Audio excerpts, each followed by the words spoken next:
Welcome back to our annual Super Dwarf size update video.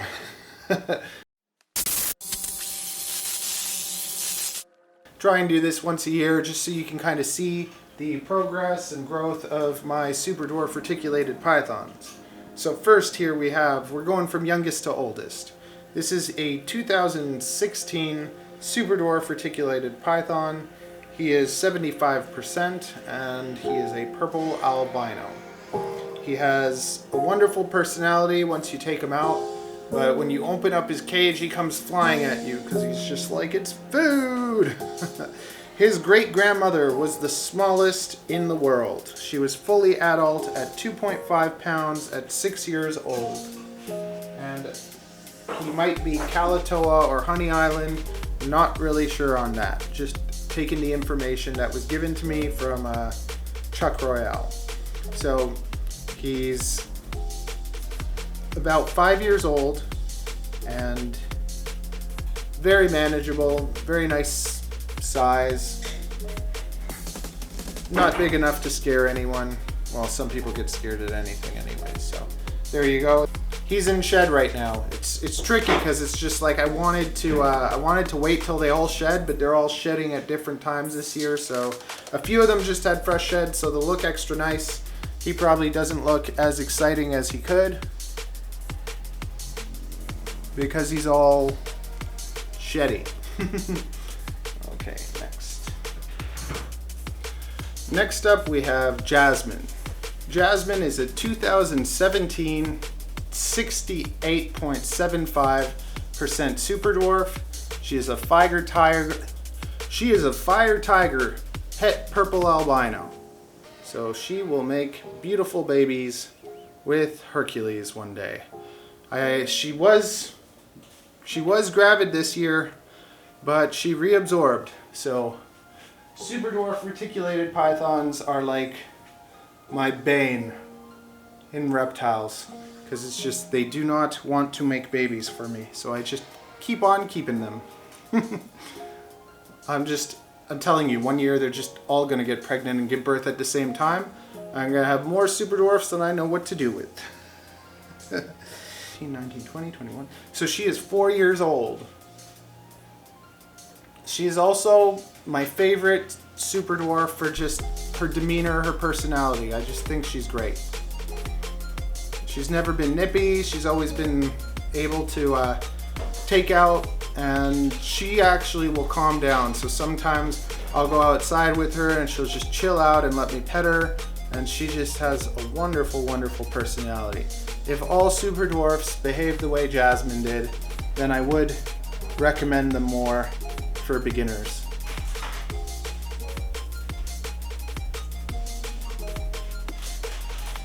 So that is Jasmine.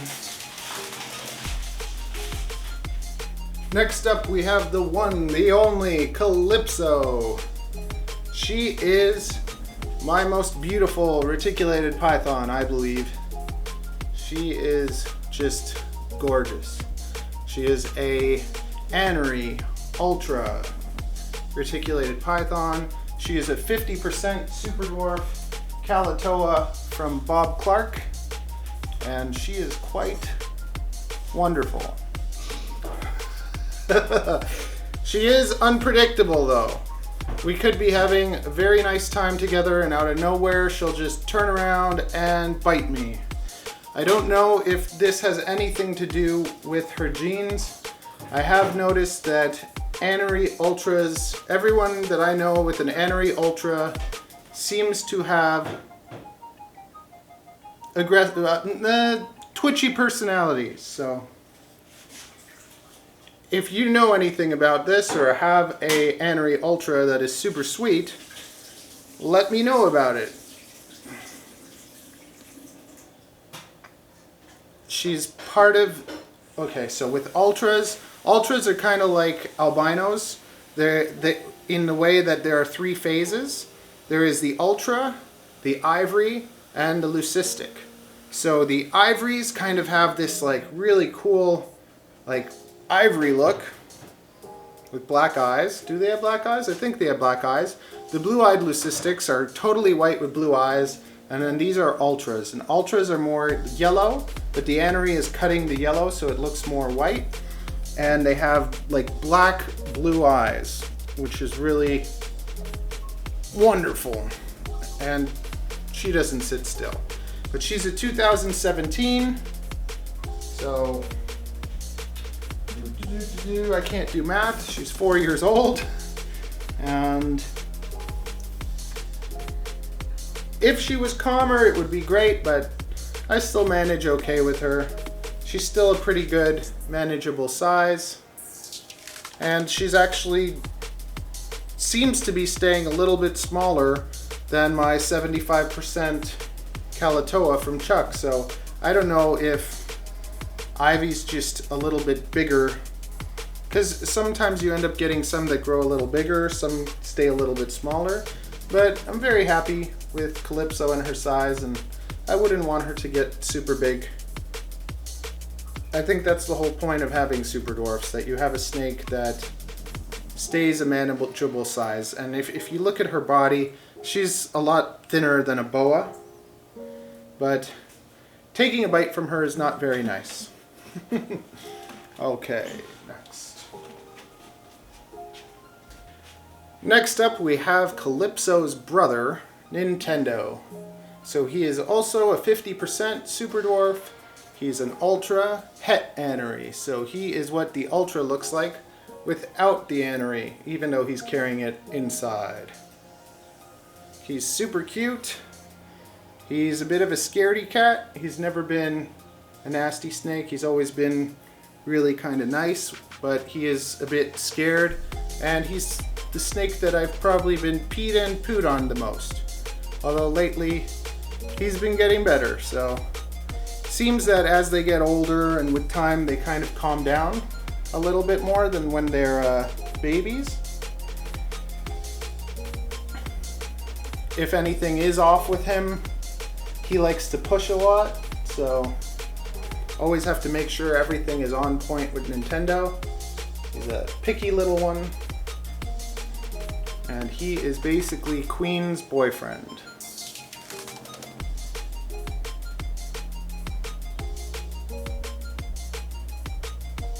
Oh yeah, strike a pose. So how old is he? 4 years old, 50% super dwarf.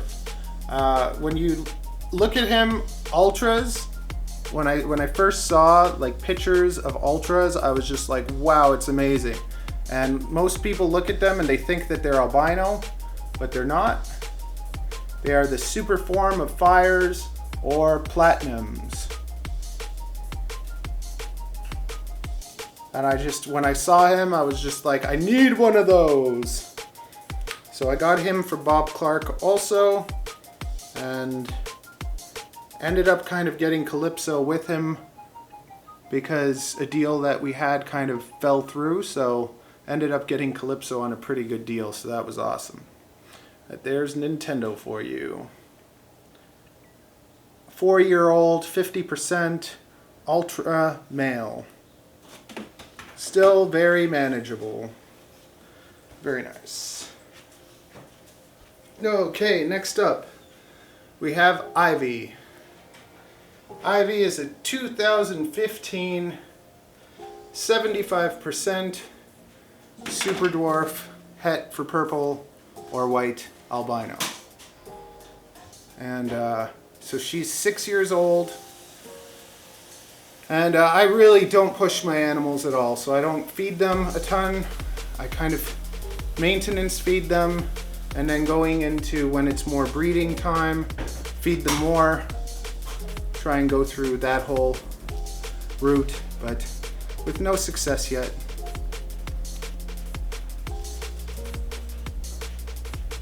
But to me, this, like, I don't know, I almost feel like my 50% from Bob Clark might end up staying smaller than this 75% from Chuck Royale.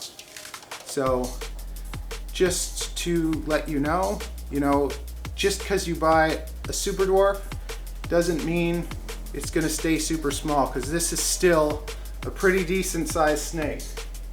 Now, is it anything compared to getting a mainland?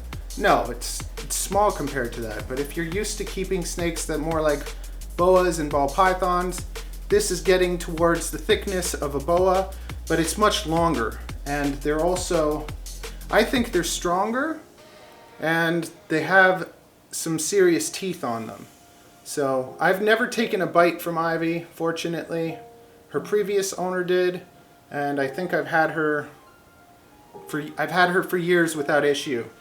But I've always been very careful, or at least I try to be. I do try to keep the retics off of my face and away from striking distance. Lots of snakes I just kind of trust, and they can do whatever. But with the retics, I do try to be a little bit more careful, because Calypso has bitten me in the face before when trying to trust her. So she proved herself to be untrustworthy. Okay, now let's go for the final. I actually decided to do this because Queen had a nice shed, so I wanted to show her to you. What are you waiting for? Do it! Just do it! Yes, you can! Just do it!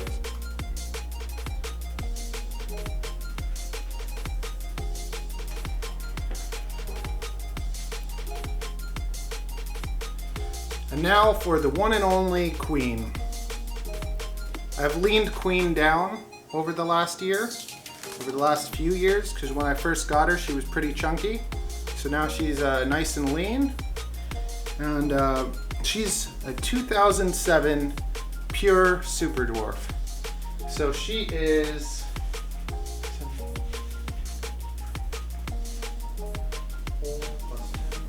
So she's about 14, is that 14 years? 2007, 2008, 2009, 2010. Yes. Yes. Okay, so she's 15 years old, and she's one of the first captive bred Super Dwarf Reticulated Pythons. She was brought into, no, her parents were brought into Canada by Big D Exotics, Dan Uramovic, wonderful guy. And then he ended up selling his group to Henry Pyron. And Henry Pyron produced the first, or no, he didn't, he produced some captive bred reticulated pythons, and she was from there. About 2 years into her life, she turned calico. And if you want to learn more about the process, I explain it in my first Super Dwarf size update. More background stories, more knowledge on all these animals. So if you want to hear Queen's story, it's in that video, and I will link that up. But here you go. She is one of the first pure Super Dwarfs made in captivity. So here you get an idea of how big these snakes can get. She's 11 feet long, and she's 15 years old. And she is a sweetheart also. Like, there's not a nasty bone in her body, and I trust her. She's a really good snake. But when I bought her, I was told she was around 9 feet. So I personally wouldn't really go for a snake this size, but she also may have been fed a bit more by the people that originally got her or had her for the past few years. So feeding can also affect a snake's size. You can't really, you know, control a snake's growth with feeding. Like you can't. You don't starve an animal or anything, but if you are constantly feeding an animal more than it needs to eat, then they can end up getting a little bit bigger. But Queen has leaned out over the years, and she's doing good. She's very light, so I'm putting her to what? I'm putting her to Nintendo, because Nintendo is Ultra, which means all the babies will end up being platinum. And if she is carrying anery, which could be possible because it's one of the genes that was found in the wild, then Nintendo will be the one that'll prove it out or not.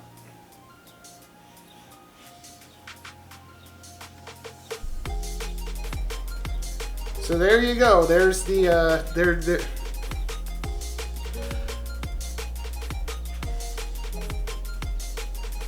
So that's our size update for this year. And like I told you, if you want to know more details about these snakes, check out the first size update because I have the full story and you can see pictures of Queen before she turned calico and learn all that stuff.